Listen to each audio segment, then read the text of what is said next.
Dennis Anderson knows this land, and the water too. This is where I'm from. This is, you know, where we all belong. But with everything that's gone on with hydro and stuff like that, how it's affected my family, it's dispersed us, you know. South Indian Lake, I think, would have been a very, very viable commercial fishery. There was a time we used to take 1 million pounds a year of fish out of there. And he also knows what Manitoba Hydro did to the place he calls home. Fixing it? No, you can't fix this. How are you going to fix it?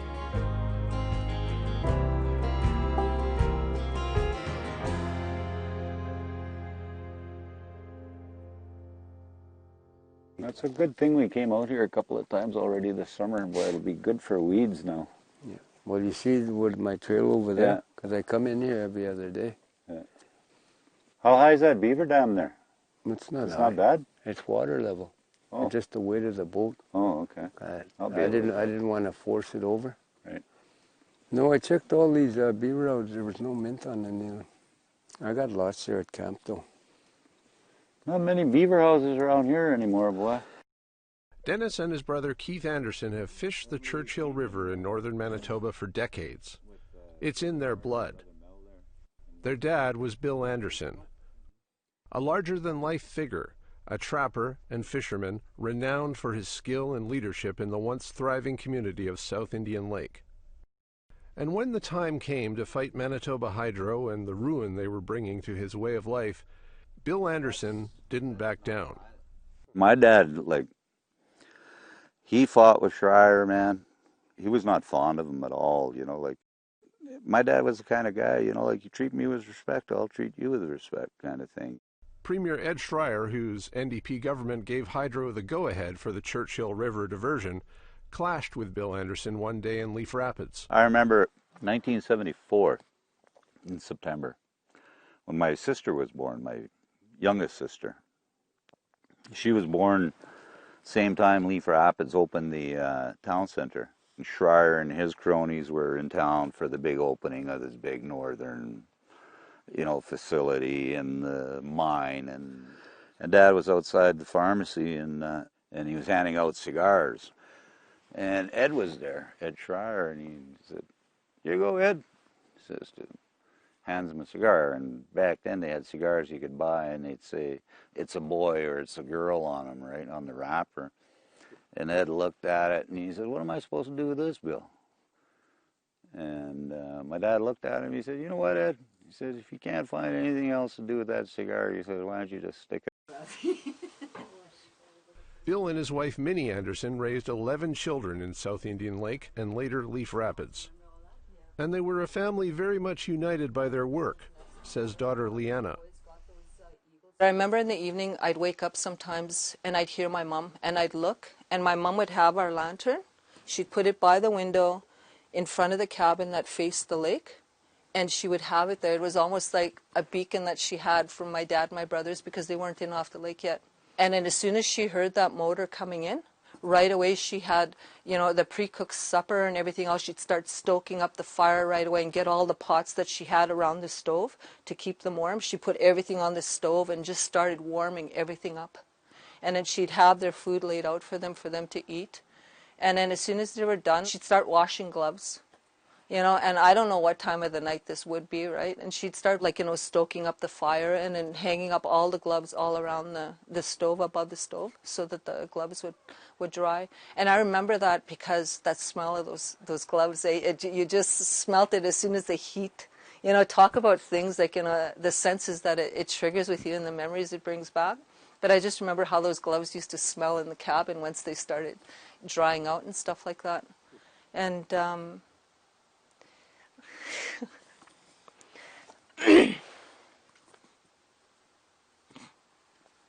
you know, I look at that place and I remember it so clearly, like it was home and it's gone. It was the best of what my mom was, what my dad was, what my brothers and sisters were, what we all were as a team. It was the best of the best. The Andersons thrived, fishing, trapping, and living on the land in the area of South Indian Lake. Trapping came to the area first with the establishment of a Hudson's Bay Company post in 1803. The commercial fishery on southern Indian Lake began in 1942, and South Indian Lake, the community, became a top source of jumbo whitefish, bringing economic prosperity. By the late 1960s, a fishing cooperative run by the aggressively self-reliant people of South Indian Lake was booming. And that's when Manitoba Hydro came calling. There was a growing hunger for power in the south, so engineers turned their attention to the enormous electric power generating potential of the Churchill and Nelson rivers. And Jim SENKA saw the changes that came firsthand. He was sent to live and work in South Indian Lake by Manitoba Hydro. He was there to survey the land ahead of Hydro's development plans. This was a highly accurate form of survey that was to determine the level of the water in South Indian Lake against the level of the water in the Nelson River. And the object was to find out how much they had to raise the level of the water in South Indian Lake in order to divert the Churchill River into the Nelson River to get a few more feet of water for the Manitoba hydropower dams along the Nelson River. SENKA loved South Indian Lake so much that when his hydro job moved him to another area, he decided to quit and head back up there. For him, it was a very special place. It was very prosperous. That lake was full of natural resources, and the people lived off it. There was no welfare. There was virtually no law enforcement. The Mounties would fly in maybe once every 2 or 3 weeks, go up to the nursing station, have a coffee, and then take off and leave. So they got along really well together, and they were respectful of each other, and it was a happy, prosperous community. I was invited to live with a family up there, Oscar Anderson and Irene Anderson, and I lived with their family and managed to find odd jobs, hauling firewood, doing a little brush clearing, driving bombardier somewhat, and finding just enough to get by, but that's the kind of life I wanted to live, and I really enjoyed the community up there. SENKA's degree in biology and chemistry allowed him to get employment working for the Department of Fisheries and Oceans, studying what the effect of Hydro's manipulations of the Churchill River system would bring. And SENKA saw the damage that was done. One of the most devastating things that happened is when the water level in the lake rose, it came into contact with the soil along the shore of the lake, and a lot of toxic chemicals were dissolved into the water. That lake now, for example, has a mercury level that's toxic, and I was looking last night actually on Google Earth to just have another look at that lake from a satellite, and you just have to do that to realize that that whole lake is full of sediment. It doesn't compare to the surrounding lakes at all. It's a different color and everything. These are factors that ultimately led to the collapse of the commercial whitefish fishery of South Indian Lake.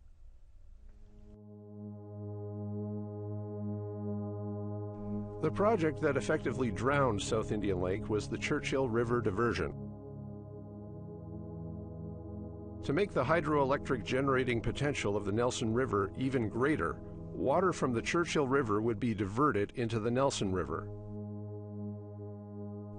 The Churchill River would be dammed off at Missy Falls on southern Indian Lake, turning the lake into a reservoir, forcing water to reverse its natural northward flow and proceed southward, out the diversion channel, to add its liquid might to the already mighty Nelson River. And then pass through a series of generating stations along the Nelson River. An impressive testament to humankind's ability to harness and redirect nature. But the Churchill River's ability to support an abundance of fish, wildlife, and thriving community of people was vastly diminished pretty much overnight.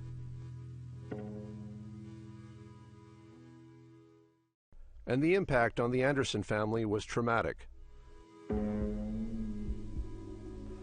That's coming up after the break.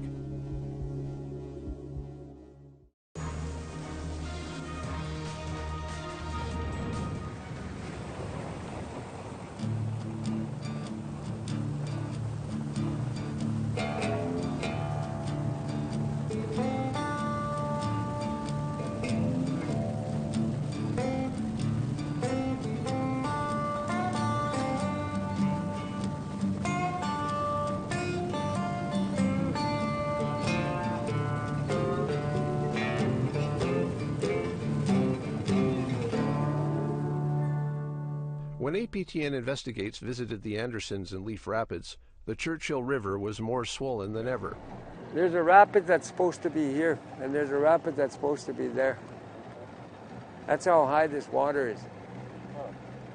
Normally you'd have to come in here and portage, use the canoe. And we had to watch out for debris and other hazards. Some of the effects of a lake being flooded again and again.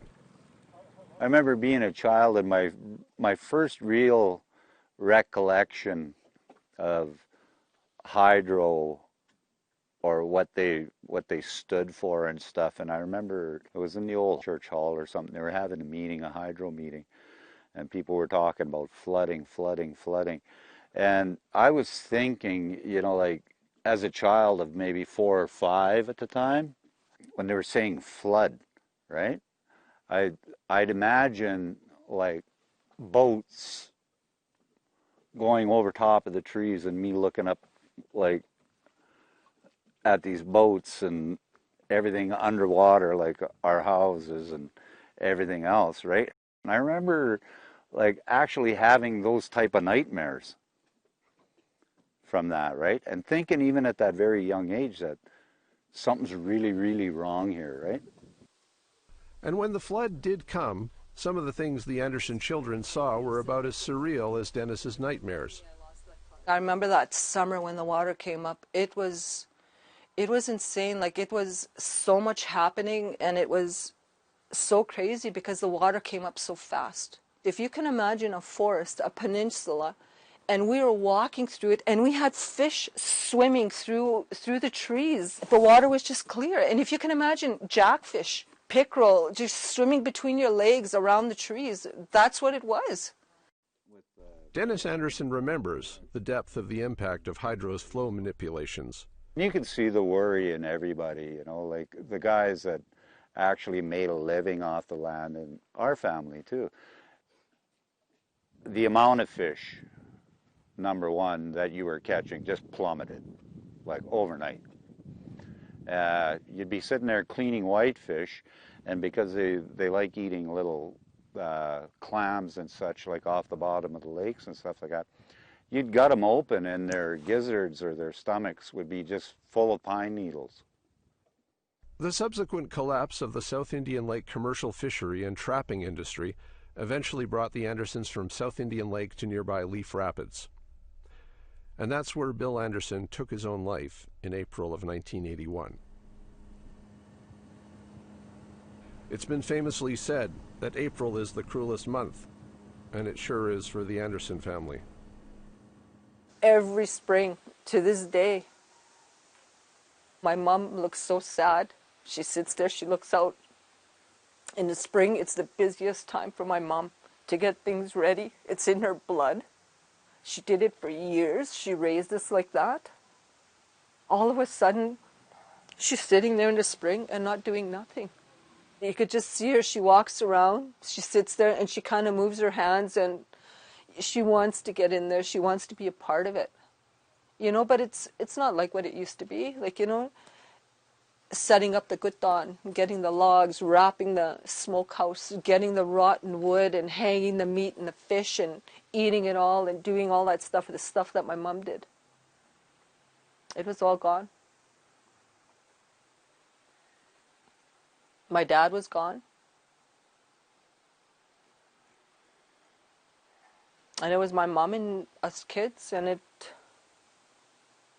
you can't replace that. Like, you know, it's, when you look at it, like, you know, was it hydro, was it, you know, any number of things, but when you break the spirit of a man and of an individual, You know, some people think they don't have options. And I guess my dad didn't think he did. Because he couldn't provide for us anymore the way he did. And that's where you are today. Like, you know, I didn't really get into The Andersons are just one of many families that hit difficult times when the Churchill River diversion came to be. The Dysarts were another South Indian Lake family who also had their lives on the land and water disrupted by Manitoba Hydro. Unlike the Andersons, the Dysarts stayed in South Indian Lake. My name's HILDA DYSART, and I was born in South Indian Lake, and I've lived here all my life. I work as a school counselor at the school division here. I've been there for 35 years, so yeah, I've pretty much been in South Indian, born in South Indian, lived through the whole gamut of things that happened here. So. I'm William Dysart. I was born and raised here, and I was a fisherman and trapper. In '75, I started driving a school bus, and I drove it for 27 years. And after that, at the same time, I was commercial fishing different places inland and on the big lake too. I asked the Dysarts what it was like when Manitoba Hydro arrived on scene. It was kind of chaotic because there was no information to the people, and especially our people that didn't speak the English language. They had an interpreter, but how we translated some of the topics they were talking about, or items, they were not translated properly that would have been good to their understanding. When the Churchill River diversion was done and the fishery collapsed in South Indian Lake, William Dysart didn't quit fishing. He got his pilot's license. But there were surrounding lakes on this South Indian Lake. It was other lakes. They weren't affected by the flood, so some of us had to establish fish camps out there. That's when I used my airplane. I flew for 16 years and transported all my fish and hired men, boats and motors, and the product, till this thing started going up in the late 80s, and decided I couldn't do it no more.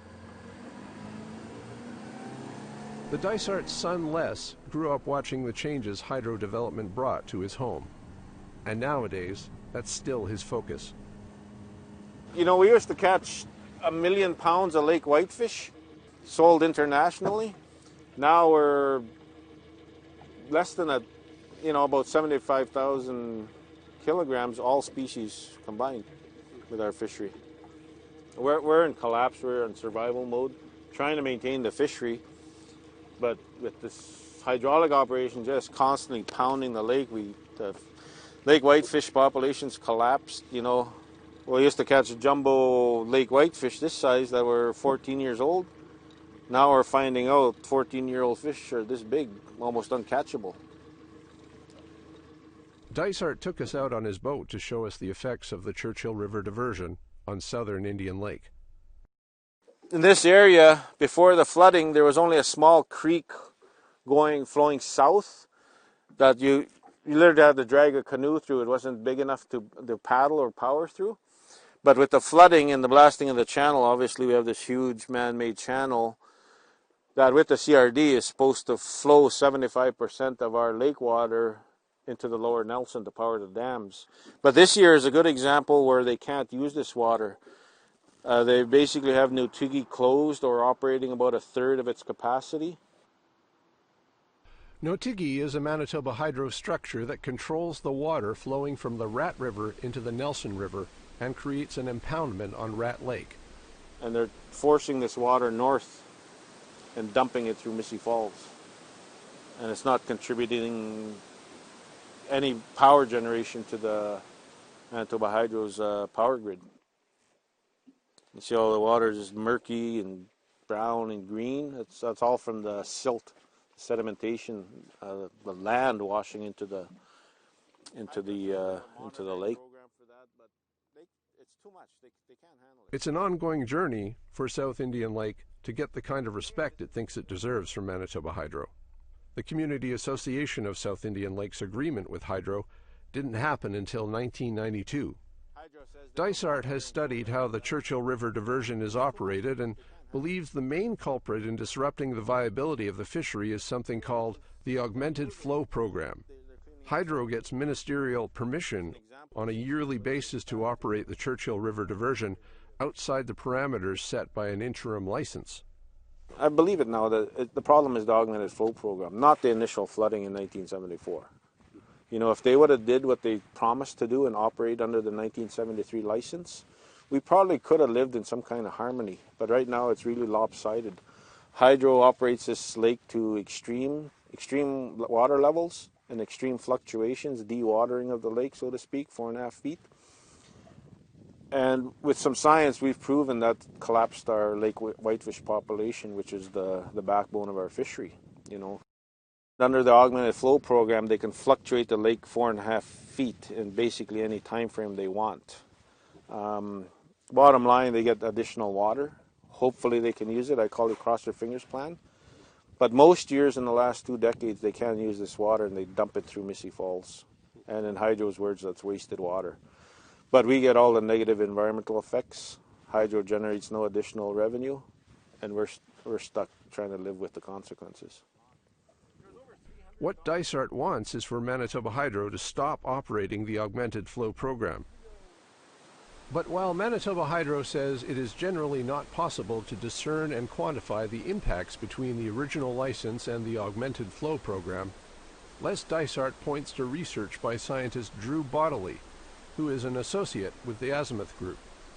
Bodley has found that fish catch numbers tend to fall the year after unusually high water flows are released over the Missy Falls Dam.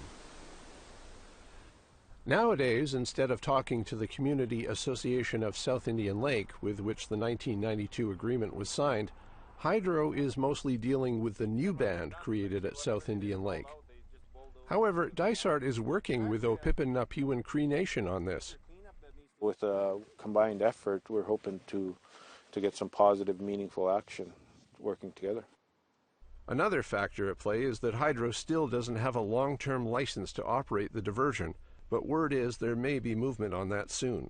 Under the Water Powers Act, which is law, Manitoba Hydro has to have final license on their projects. It'll probably surprise a lot of people. There's at least 5 of their mega projects in the north that don't have final license, the CRD being one of them. They haven't done it for South Indian Lake, but we've become aware that Hydro or Manitoba set a timeline to make a decision on final license this fall. Les Dysart hopes that a permanent license will disallow augmented flow, but Manitoba Hydro has requested that it be included in the final license. The decision on that will be made by the Conservation and Environment Minister.